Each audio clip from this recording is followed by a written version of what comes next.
hello' everyone আজি Dubai বৰষুণৰ বিষয়ে পাতোঁ আহক ডুবাইত সাধাৰণতে বৰষুণ দেখিবলৈ বহুত কম পোৱা যায় ইয়াত প্ৰাকৃতিক বৰষুণ একেবাৰে নহয়েই ইয়াত বৰষুণ কৰাবৰ কাৰণে বহুত টকা খৰচ কৰি বৰষুণৰ প্লাণ্ট বনোৱা হৈছে ক্লাউড সিডিঙৰ নিচিনা আধুনিক প্ৰযুক্তিৰ ব্যৱহাৰ কৰা হৈছে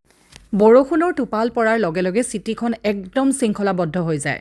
আজি দুদিন ধৰি ডুবাইত বৰষুণ হৈ আছে আৰু বৰষুণ আৰম্ভ হোৱাৰ আগে আগে আমি পুলিচৰ পৰা এটা মেছেজ পাওঁ সচেতন হৈ থাকিবৰ কাৰণে ঘৰৰ ভিতৰতে থাকিবৰ কাৰণে বিচবিলাক এভয়েড কৰিবৰ কাৰণে আৰু ইয়াত ৱৰ্ক ফ্ৰম হোমৰ ব্যৱস্থা কৰা হয় ডেলিভাৰী সাৰ্ভিসবিলাক বন্ধ কৰি দিয়া হয় ফ্লাইটবিলাক ৰিস্কেডিউল কৰা হয় আৰু ইয়াত যিমান এমাৰ্জেন্সি সাৰ্ভিস আছে পুলিচ হস্পিটেল সকলোৱে 24 ঘণ্টা ধৰি কাম কৰে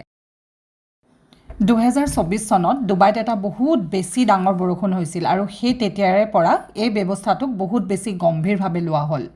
আৰু জানেনে এনেকুৱা বৰষুণৰ বতৰতো কোনেও ইয়াত ট্ৰেফিক ৰুলবিলাক ভাঙি নেপেলায় যেনেকৈ লাইন পাতি গাড়ী চলিব লাগে এনেকুৱা বৰষুণৰ বতৰতো সকলোৱে লাইন পাতিয়ে গাড়ী চলায়